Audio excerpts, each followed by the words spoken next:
good morning, Sister Carol Johannes. Right. Yes. Not Good Carol morning, Jody. Johannes. No, not Johannes. I get everything from Johans to Johnson, but I answer to all of them. But it is Johannes. It's phonetic. Johannes. Yes.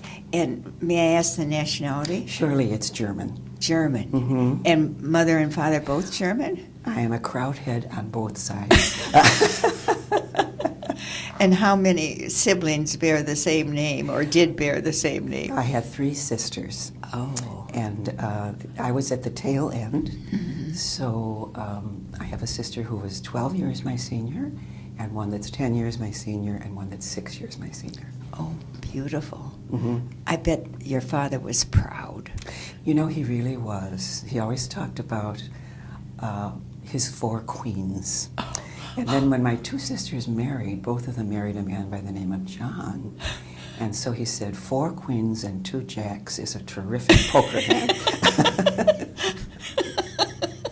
Oh, he had a sense of humor. Yep. That's from whom you received your sense of humor.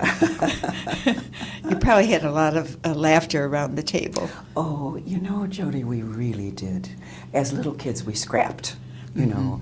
But as soon as we got a little older, really, we had a wonderful time together. Lots and lots of fun. And your sisters are living? We lost one sister to cancer in 1990. Oh. The others Well, do you get together often? Well, actually, not as often now as we did because we're geographically spread. Oh. I have a sister still in the Chicago area whom I see occasionally, but the other one is in Atlanta, and that's a little bit, you know, it's not a huge distance, but it's a challenge to get there. Do you do FaceTime or Skype? Or? I've been trying to talk my sisters into FaceTime or Skype. But so far I have not been successful. They are not of the generation. No. If I can just get them to get to the phone before it stops ringing, that's good. No, from what place did you enter the earth? Where were you geographically? I was in Chicago, Illinois. Oh. On the north side. Oh. Mm-hmm. See, I always pegged you for someone coming from the east side of Detroit or the west side of Detroit. North side of Chicago, Queen of Angels Parish. Oh. So you went to school with our sisters? I did indeed, yeah. Through high school? Through 8th grade. Mm-hmm. And then for high school, I went to the Franciscan Sisters at Alvernia High School. And then how did you make the jump to Adrian? Well, I really had a hard time because I love both groups very, very much. However, the Franciscan Sisters at that time were a little bit heavier in their approach to life. And in terms of our sisters, I had a cousin, Sister Cyril Edwin, who was always dear to me, you know. Again, she lived way out on the south side. When she would come home for home visits, it was like a whole day's trip. But every 3 years, we went and spent a day with Ellen, who was Sister Cyril Edwin. And then, when I was in junior high, I had Helen Morrison, Sister Charles Treese, and she just was such a wonderful teacher and such a fine person. She was kind of a Vatican II person long before that occurred. Every child in the room, she made us feel special. Right. And that began, I began to think about being a sister out of my interaction with her. And teaching. And yes. Yes. Yeah. So was she ultimately your sponsor? She was. Oh, beautiful. My cousin at the time was down in Puerto Rico, and so she wasn't around. So Helen was my And your sponsor. family was fine with this decision? They really were. When I was a little, about 9 years old, I was very ill. And not that they would have objected anyway, but they told me that both of them, on their own, had said to God, now, if you let her get well, if she wants to be a sister, it's okay with us. Oh, that's beautiful, though, isn't it? It is lovely. Yes, that early on you had that that blessing. Oh my! You said earlier that you had been sick. What was it? A It was an child disease? Well, it was an intestinal disease that no children ever got, but I happened to be a child and I got it. It wasn't in the books. No, but I would have these very ugly intestinal bouts where I'd run a really high fever. And when I was 9 years old, it was a kind of a situation where the intestine had a pocket and it burst. And then I was really sick, but then after I recovered from that, then fine, I was fine the rest of my life, you know. That was a very hard thing. But as I reflected, you know, first of all, my family, my mom and dad, were so incredibly loving and caring through that period. And the only thing I think that they didn't know at the time, nobody did, was that a trauma like that could affect a child. And all my life, every time I was asked to do something new that was challenging, my very first response was, I can't do that. I can't do that. I can't do that. You know? So much for saying I can't. Exactly. It did me no good, but nevertheless. Oh my! So, well, how did the name Monica Mary come your way? The name Monica Mary came my way because I wanted to honor my mom and dad, but my mother's name was Ernestine, and my father's name was Frederick. Okay. And my mother said, if you ask for Ernestine Frederick or Frederick Ernestine, I will still love you, but I will never speak to you again. So I did ask for my dad's name, but Monica Mary was the third choice, and I just thought it was lovely. And St. Monica's feast day was the day of my mother's birthday. So that was a little connection there. But it was just that everybody liked it. Yes. So, and St. Augustine's mother. That's right. right. How could you go wrong with that? Yes. For sure. Yes. Was Vatican II a challenge for you? Vatican II was wonderful for me. I was so kind of chafing at the bit because I was very aware. You know, our timing for our chapters wasn't the greatest. If you remember, we had a chapter in 62, and then we didn't have the renewal chapter till 68. And a lot of other communities had them much closer to that time, and they were doing all kinds of new, exciting things. And we were so young, and there were so many of us, and we had so much energy and so much desire to change. Yes, to grow and change and develop and have new ministries. And so I just ate it up. And I was at Notre Dame those summers studying. That's when I was, oh, you know, my. and it was Blessing. a wonderful place to be. Yes. Because, you know, wonderful speakers came to campus and everybody could go and hear them, and theology and new thinking and interacting with the other communities exactly, of exactly. men and women. Yes. And the war, the Vietnam War, of course, was a big issue, and there were a lot of protests. And then President Kennedy was elected.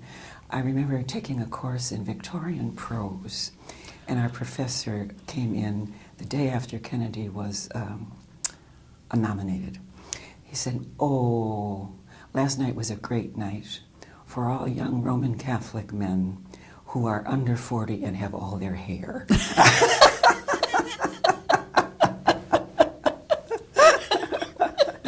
But you know, the Kennedy years, the Camelot years. Yes. Yes. It was a wonderful time. I couldn't wait. I couldn't wait for the changes to come. So you had to wait a few years. Yes. Yes. Yeah. Yes. But that was wonderful that you were. So where were you during the year? Well, actually, at that time. Actually, when we were starting to prepare for chapter, remember the little blue books Yes. of Father Hennebusch? I was at St. Teresa's in Detroit. And then the last year I was at Regina.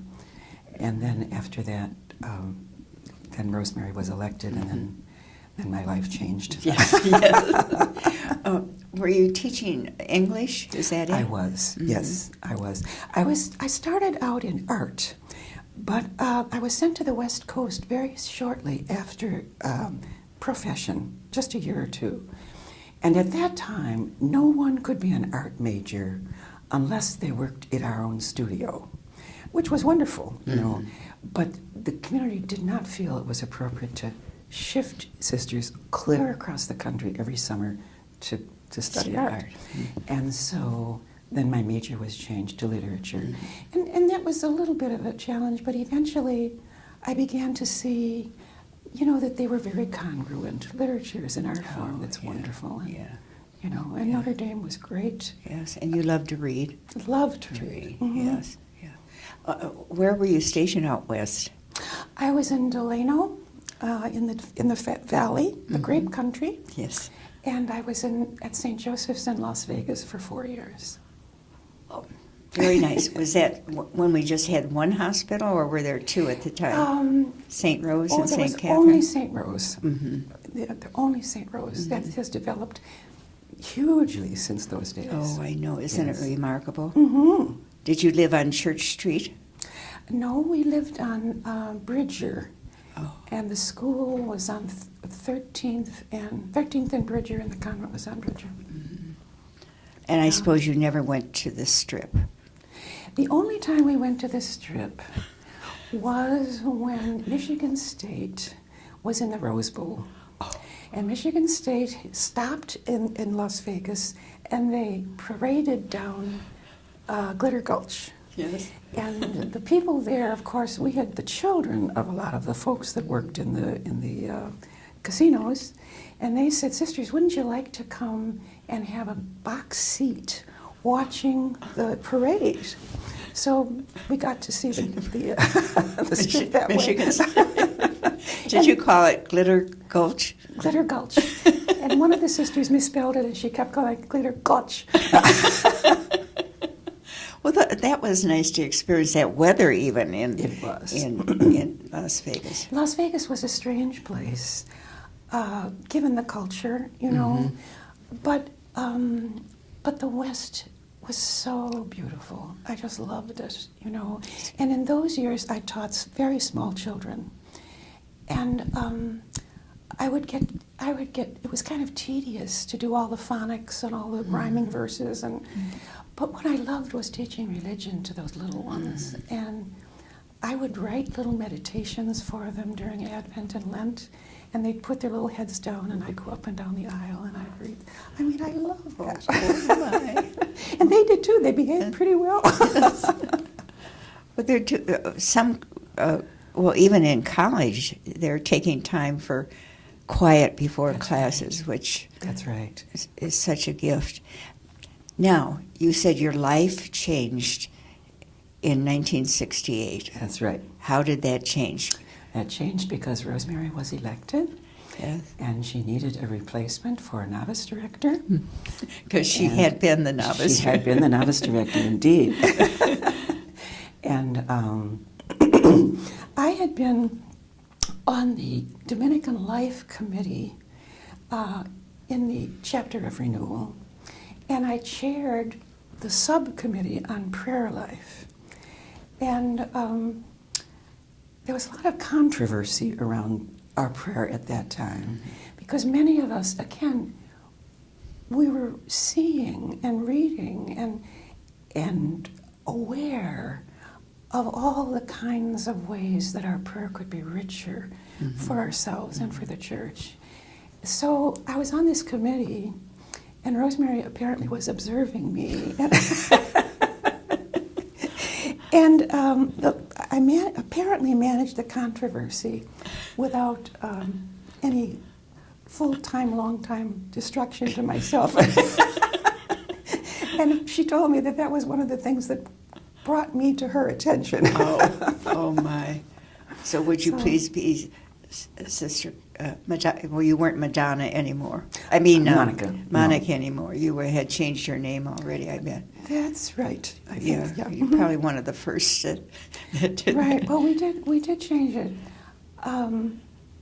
I think, remember, who was the wonderful Dominican theologian who came to be with us during chapter?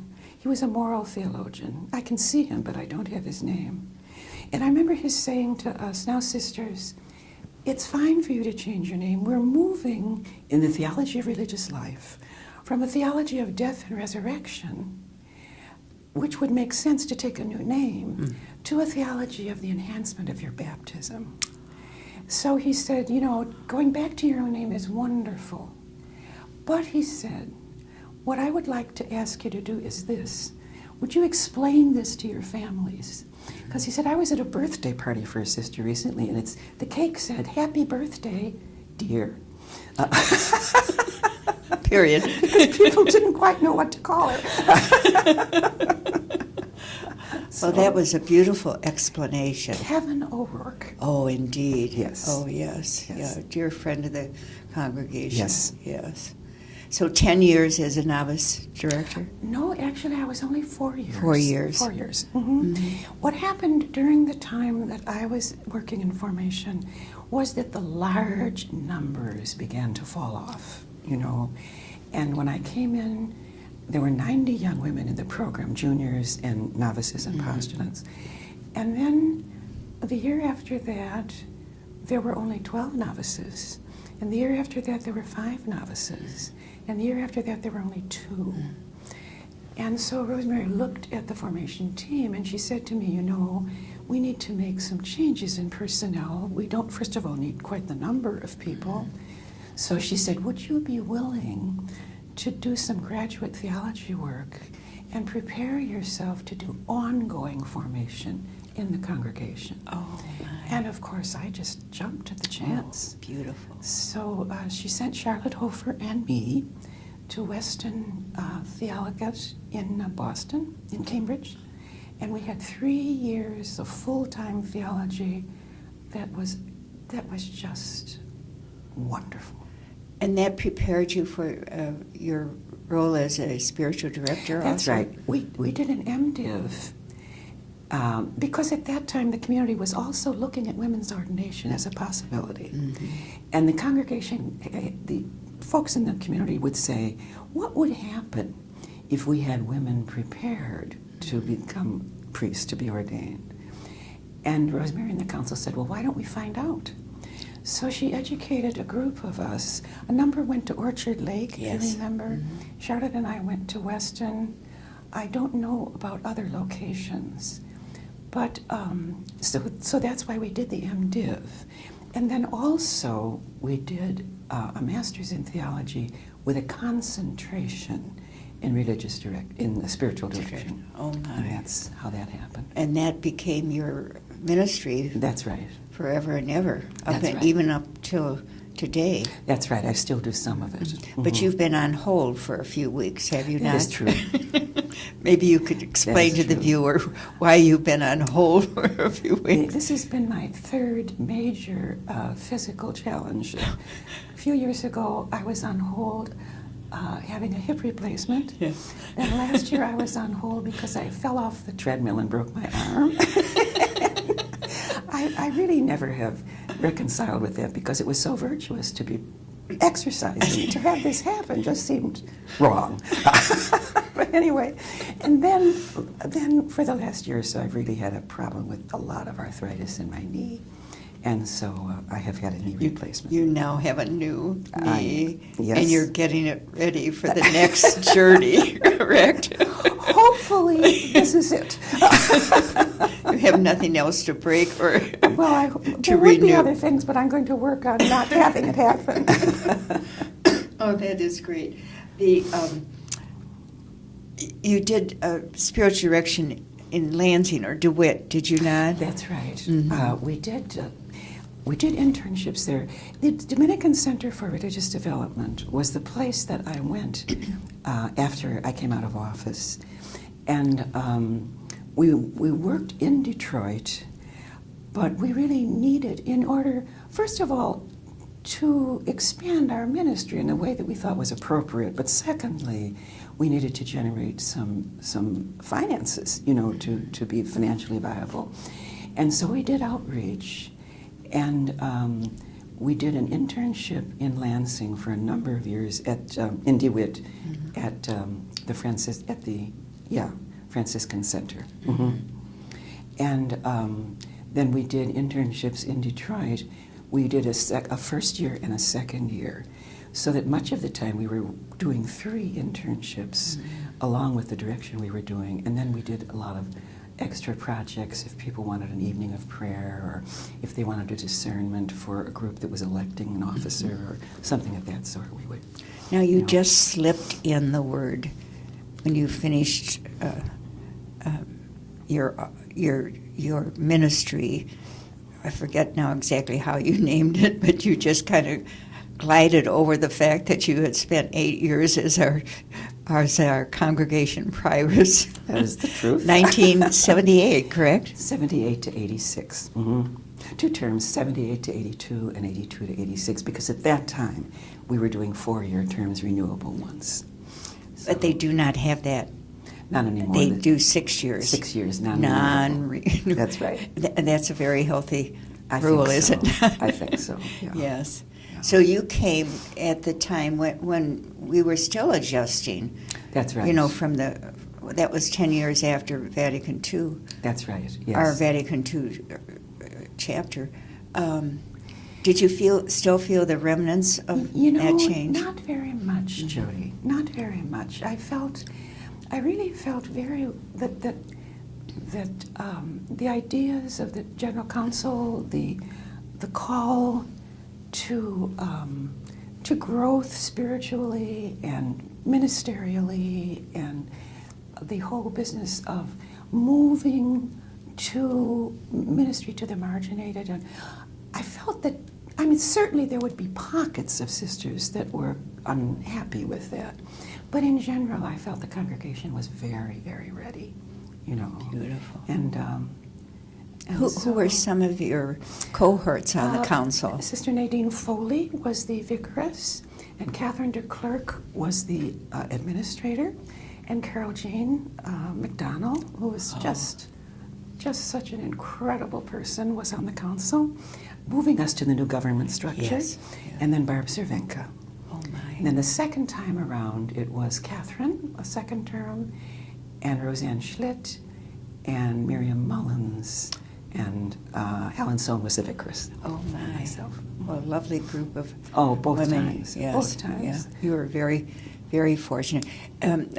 Carol Jean developed the government plan, did she Right. not, about our organization as mission groups, mission councils, Exactly. leadership. Organization Yeah. for mission. Yes. And for participation. The big word was participation at Yes. that time. And I think the sisters took to that quite They readily. did. It took a while to kind of get it organized. And I remember being at one place, we went out kind of and worked with groups to get the chapters lined up and the mission groups lined up. And I said, somebody's going to ask me someday, why are we doing this? And sure enough, one day somebody said, why are we doing this? Well, it was more participative. Very much so. Yes, yes. Very much so. We felt like we had a voice, and That's right. whatever our thoughts were taken, to that government group that could make the final decisions. That's Yes. right. And it's still going. It really is. Yes. And people, even though with our aging and with our limitations, I think people are rather reluctant to let go Yes. of that, because they have found it in many It's cases service. really, really just a wonderful experience, Yeah. And so. Well, this did you have at that time co-provincials, or were there? The first time around, we had co-provincials. Provincials. And then the second time was when we elected chapter prioresses. So the co-provincials, first of all, in your first term, they were appointed. No, they were all elected. They were all elected. They were elected. Okay. Right, and the different chapters, or I guess provinces they were then, or regions. Mother Gerald called them provinces, but they were really regions. They had different election plans, and there was one that elected somebody every 2 years. There was another that was 4 years. That, they were very, very adamant about, making their own decisions and their own choices. And I remember Sister Rosemary saying, though, she thought that we were very weird because so many communities were just getting rid of authority figures. And with the co-provincials, we were multiplying them.